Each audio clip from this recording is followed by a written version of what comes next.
in pool markets, isn't it? So today we will be discussing about the planning activities of Genco in bilateral markets. And yesterday we have seen that the job of Genco in both pool markets and bilateral markets is very different, isn't it? In particular, in a pool market, the market prices and the schedules, everything will be looked after by the pool operator, who otherwise will be independent system operator. This is what we have discussed yesterday. Whereas in an open access model, the Genco is solely responsible for selling and pricing of its power. They have to make some bilateral contracts with the consumers, and they have to manage their own generating volumes. They have to look after their own unit commitments. At the same time, they will be requesting the independent system operator for transmission services. In the previous classes, we have looked at that in an open access model, which is nothing but a bilateral contracts model. We have seen that the role of ISO is very limited. He is just to operate the transmission services. He offers only transmission services and ancillary services, whereas the pricing, the finalizing of the volume, generation volume, the unit commitment, everything will be taken care by the Genco alone. So in today's class, we will continue what we have started yesterday. Yesterday we started discussing about the activities of Genco in bilateral markets also. So we have seen how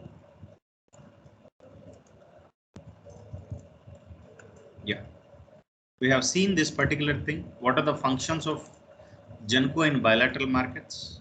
We have been discussing that Gencos were very free to sell or sometimes to buy the electric power also directly to the consumers or from the agents, isn't it? And most of the times these contracts can be short term or they can be long term, or sometimes these contracts might be for regular electric power, or sometimes they may be made for reserve capacities. So there are different types of contracts, and Genco is solely responsible for all of these contracts. Now,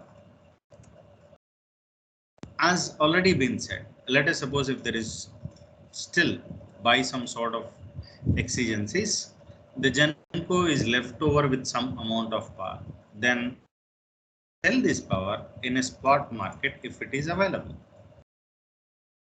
So the Gencos will sell the leftover power in the spot markets and thus make profits. Normally these spot markets are available one day before, but sometimes they will be available for 1 hour before also, hour ahead markets or day ahead markets. If these are not available, then it will be a biggest problem for the Genco. So that's why at least smaller markets will be available in open access markets.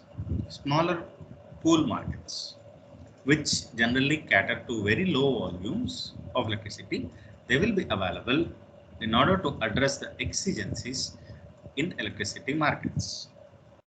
This is up to this thing we have discussed yesterday. So now we will be starting with, before going with timeline activities, we will start with the problems which are associated with Genco in bilateral or open access markets. We have seen that Gencos have a very dubious job. They have a very tedious job in open access markets. And let us see what these problems of GENCOs are. The first and the foremost problem is that the GENCOs, they do have technical constraints. It is not that getting some item from a shop. Electricity is to be generated from the generators, isn't it? And these generators are mechanical devices which do have their own technical constraints. We do need some amount of time, what we call it as ramping rates, and sometimes some amount is to be spent for maintenance or starting of the machines, and all these put together, these are called as technical constraints which will be faced by the GENCOs. And GENCOs, they should involve all these technical constraints, because if somebody comes and asks for the power, it is not that you just give them generation, the cost at which you have got the power. You are supposed to include all these technical constraints also. You are supposed to include the ramp rates, you are supposed to include the startup costs, all these to be incorporated in the pricing of the power. And how to incorporate all these technical constraints into the price of power? This is a big task, isn't it? So that's why the pricing itself is a tedious task, and the GENCOs are forced to go with their own pricing. And the second thing is, see, the first thing I'm mentioning, see, it is a tedious process of furnishing all the information. What information is to be furnished in ramp rate limits, startup costs, are all to be furnished, isn't it? At the same time, now, normally whenever the GENCOs, they just go with the power bidding, or they just go with power contracts, they just feel that they involve some sort of assumptions for generator dispatch. They feel that, okay, this generator is capable of providing this much amount of power. They will assume some things and they will start with that basic assumptions on generation dispatch. See, I have mentioned it also involves assumptions on generation dispatch, but what happens in practice, it must be realistic enough. Otherwise, you will experience financial losses, isn't it? So if it is not realistic enough, you will lead to financial losses.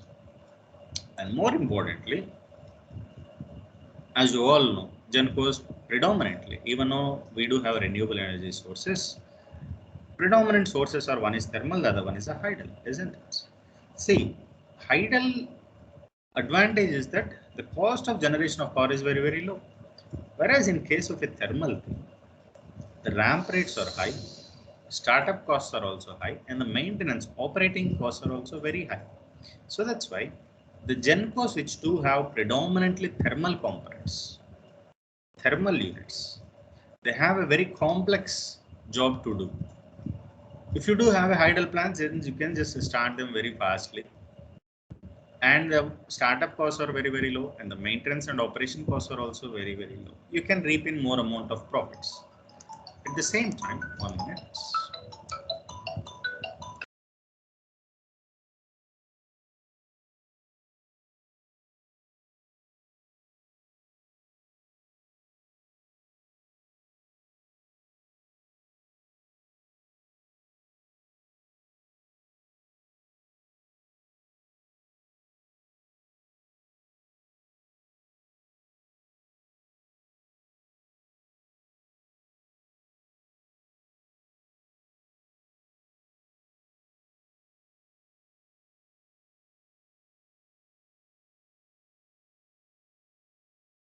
So that is one thing which the problem with the GENCOs is. If they do have thermal plants, then it is a quite tedious task. Whereas if they do have idle plants, then it's a little bit easy. But the problem is that if it is a thermal plant, fuel can be purchased and it can be run. But whereas idle plants, it is difficult to obtain water at all the times of the season throughout the year. So there are difficulties for different types of plants. If we take renewable energy plants, they are highly intermittent in nature. And if I have a GENCO, and that GENCO, let us suppose my generation is solely based upon the solar and wind. And if I commit to some customers that I will produce this much amount of electricity throughout the day at 10 rupees per hour, And if let us suppose if it is a rainy day or a very cool day, then automatically what happens? My generation may not be that much when compared to a normal sunny day, isn't it? At that case, lose my reliability. There are so many problems associated with the GenCos. Most of the times the GenCos, they try to enter pool markets.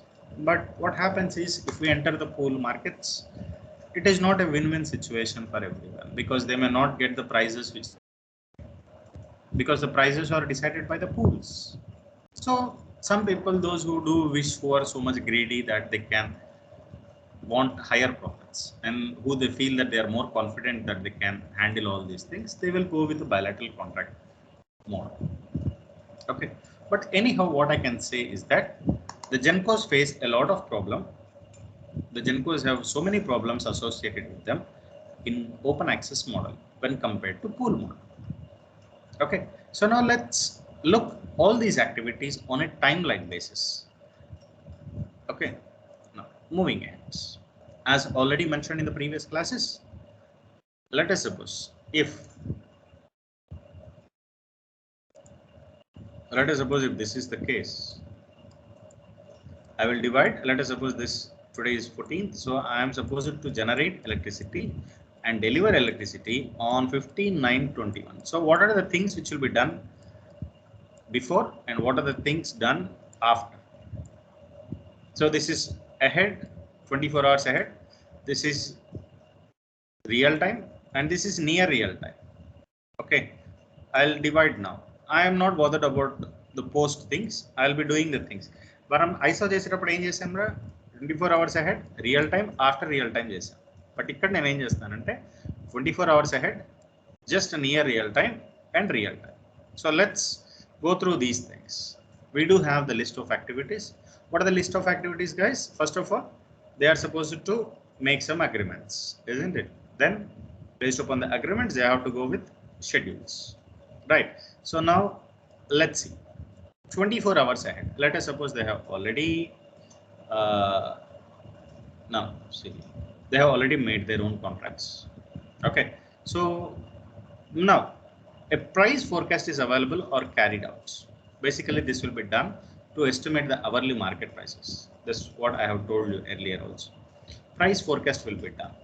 If they assume that the price is over high, then they will automatically think that they can generate more amount of power and they can sell it in pool markets also, in spot market. So normally what they do is nothing but they will go with price forecast of the electricity.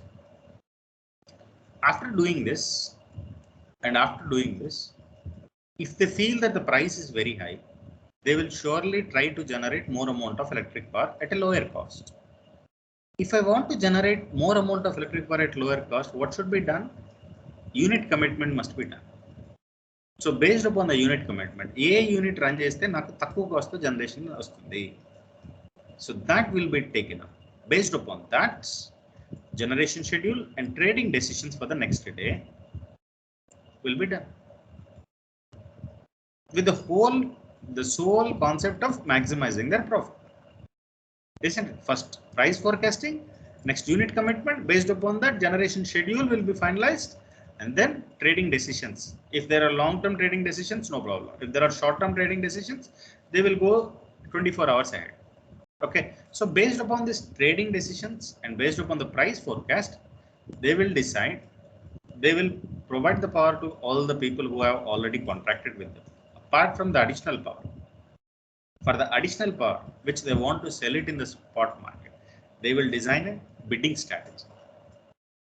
Right? Bidding strategies, as I already told you, it will be for each period of the bidding. Isn't it? So once they know what is the additional power which they do have, they will start determining their bidding strategy. So once they determine that bidding strategy, once they fix that, okay, this will be the demand, so this will be the price, so I'll be quoting this price for the spot market. So once it is done, they will submit their closer bids to the ISO. This is what they will be doing 24 hours ahead. Okay. Now, near real time, let us suppose now it is approaching real time. What they will do, they will just try to monitor the system conditions, monitor the balance market prices, and obtain any updated forecast.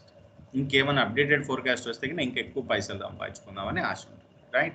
So based upon that, they will formulate the bidding strategies with the updated information which they have got. If there is no updated information, they will fix to the prior things. Okay. Now, in real time, what they will do, they will fulfill the generation commitment because they have already committed. So for the bilateral contracts which they have already committed, they will go through with this generation. But for the bidding strategies which they have placed, if they have additional power, as already told, they will enter the pool, they will place the bids, and if they are selected, then they will start providing or they will start committing for that generation. Okay. So see, they will fulfill generation commitments to bilateral contract customers and day-ahead markets. Apart from that, they will fulfill the balance market commitment if their bid is selected in spot markets. So this job will be done by the GENCOs in open access markets in real time. So after going through all these things, what we have learned, GENCO has the sole objective of making profits, whether it is a pool market or if it is an open access market. They have a single point agenda, make profits, reap profits. So that's why they will be always going through price forecasting. Price forecasting is one important thing which is required by the GENCOs, isn't it? And in which markets they do have greater responsibilities? In pool markets, they don't have anything to do. They will just submit the bids. For submitting the bids, they will make some forecasting. Okay, this might be the price. So based upon their resources, they will submit the bids. Whereas in case of open access markets, they have to they have to search bilateral parties, they have to make some arrangements, and the rest of the part, they can sell it in the markets. Okay.